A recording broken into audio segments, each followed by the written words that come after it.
Hey guys, my name is Anshuman. Welcome back to my YouTube channel. आज मैं आपके लिए मिक्सचर का सेकंड पार्ट लेके आया हूँ। फर्स्ट पार्ट में हमने मिक्सचर के कुछ बेसिक्स कवर किए थे और सेकंड क्वेश्चन में मैं आपके लिए कुछ क्वेश्चंस लेके आया हूँ जिससे आपका मिक्सचर का कंसेप्ट और ज़्यादा क्लैरिफाई होगा। सो चलिए स्टार्ट करते हैं। फर्स्ट क्वेश्चन है हमारे सामने, two vessels contain milk and water in the ratio 7:8 and 13:5।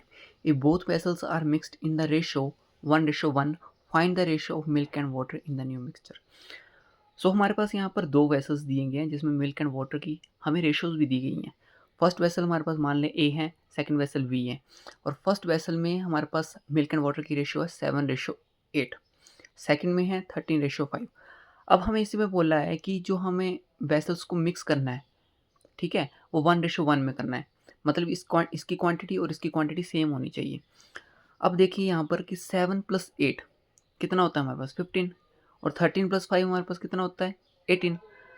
अब क्या करना है, इसको बराबर करने के लिए हमें क्या करना है कि हमें इसको 3 से काट दूँ, 3, 5, 3, 6। ओके। अब हमारे पास यहाँ पर 5 तो है लेकिन 6 की कमी है, मैं मल्टीप्लाई कर दूंगा 6 से। अब हमारे पास यहाँ पर 6 है, मैं इसे मल्टीप्लाई कर दूंगा 5 से। हमारे पास एक और रेशो बनेगी मिक्स मिल्क और वाटर की। 7 6 जा 42, 6 8 जा 48, 13 13 5 जा 65 एंड 5 5 जा 25। आप इन दोनों को ऐड कर लें, हमारे पास आ जाएगा 3, 1 ऊपर किया 5 6 7 73 एंड हेयर 7 107 रेशो 73। यह आपका आंसर आ गया। बढ़ते हैं सेकंड क्वेश्चन की ओर। A and B are two alloy of tin and copper prepared by mixing metal in the proportion 13:11, 5:7 respectively. If equal quantities of two alloys melted to form third alloy C, the proportion of tin and copper in C will be। सो यहाँ पर भी similar question है। हमें दो vessels दिए हैं जिसमें tin and copper है और उनके रिस्पेक्टिव हमें रेशोज दिए हैं कि कितनी कितनी क्वांटिटीज़ में वो प्रेजेंट हैं।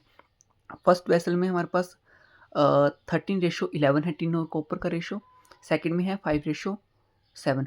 अब हमें क्वेश्चन में क्या दिया गया है, question if equal quantities of two alloys melted है। अब हमारे पास देखिए ये 13 + 11 24, 5 + 7 12। अब ये इन दोनों को बैलेंस करने के लिए मैं क्या करूँगा, 12 1 12, 12 2 2। अब मैं इसे मल्टीप्लाई कर दूंगा 2 से और ऊपर तो 1 नहीं आएगा।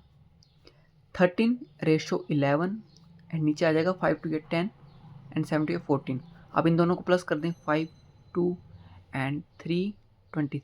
23:25 आपका जो अलॉय सी है जिसे मिक्स करके बनाया गया है अलॉय ए एंड बी के, तो आपका आ जाएगा टिन एंड कॉपर का रेशो 23:25। अब थर्ड क्वेश्चन देखते हैं हम। The ratio of copper to zinc in alloy A and B are 3:4 and 5:9 respectively. A and B are taken in the ratio 2:3 and melted to form a new alloy C. What is the ratio of copper? What is the ratio of copper to zinc in C? अब ये थोड़ा question क्या है, थोड़ा अलग है। पहले हमने जो क्वेश्चन किए थे उसमें हमें क्या करना था कि इक्वल क्वांटिटीज़ लेनी थी। अब इस क्वेश्चन को देखते हैं हम कैसे सोल्व करेंगे। कॉपर एंड जिंक का हमें रेशो दिया गया है अलॉय ए एंड बी में, alloy A and alloy B में। अब 4 + 3 हमारे पास आ गया 7, 9 + 5 14 आ गया। आप इन दोनों को काटें, 7 1 7 7 2 14। अब इसे बैलेंस करने इक्वल करने के लिए हमें क्या करना है, multiply by 2 and multiply by 1। लेकिन हमारा जो प्रोसेस है वो यहाँ पर ही एंड नहीं होता, हमें इससे एक स्टेप और ऊपर जाना है। यहाँ लिखा है कि ए और जो बी वेसल्स हैं उसको हमें लेना है रेशो 2:3 में। इस प्रोसेस से जो मैंने अभी तक किया, इस प्रोसेस से ये दोनों सिर्फ इक्वल हुए हैं। अब इन दोनों को 2:3 में भी हमें डिवाइड करना है, तो multiply by 2 multiply by 3। Okay. So copper और जिंक का ए और बी में क्या आ जाएगा, 2 2 या 4 4 3 12, 2 2 या 4 4 16, 3 1 3 3 5 15 and 3 1 3 3 9 27।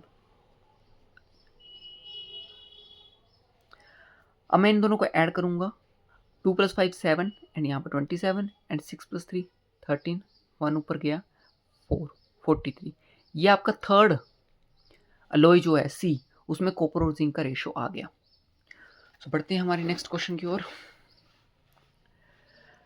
To alloys A and B contain metal X and Y respectively in the ratio 5:2 and 3:4. Alloy C is prepared by mixing A and B in the ratio 4:5 and the percentage of Y in alloy C is। अब percentage of Y पूछा है इस question में हमें alloy C में। अब similar हम process करेंगे 5+2 7 3+4 हमारे पास 7। अब ये दोनों तो बैलेंस ही है। अब लेकिन हमें इसे मिक्स किस रेशो में करना है। alloy C is prepared by mixing A and B in the ratio 4:5। अब मैं यहाँ मल्टीप्लाई कर दूँगा 4 मल्टीप्लाई बाय 5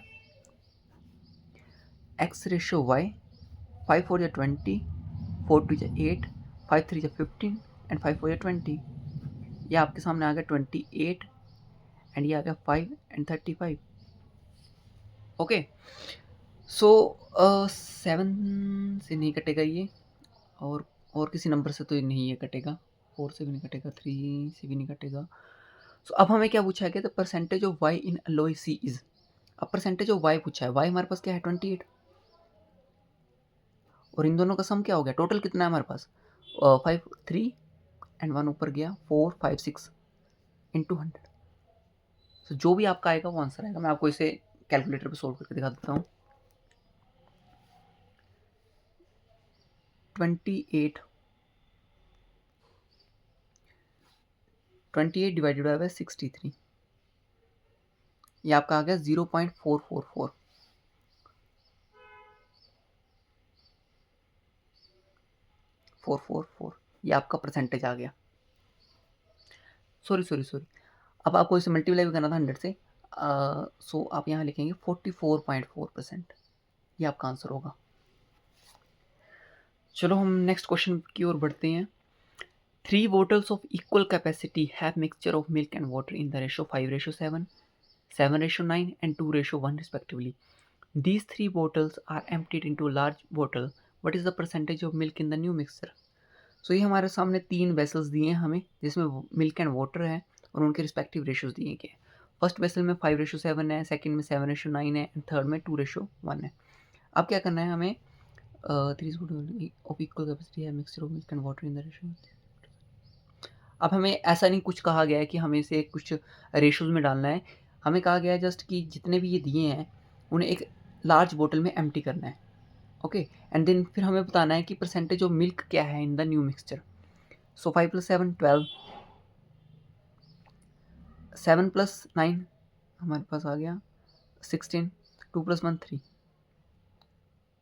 ओके अब मेरे पास यहाँ पर क्या है, अब इन तीनों का जो हमारे पास एलसीएम है वो क्या आएगा, मान लो 4 × 3 4 × 4 एंड 3 × 1। ओके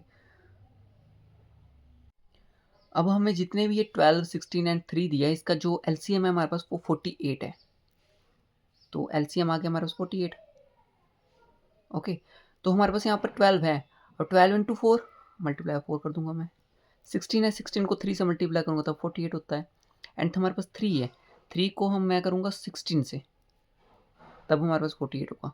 अब 5 4 × 20 4 7 × 28 7 3 21 एंड 9 3 27 16 2 32 एंड 16 1 16।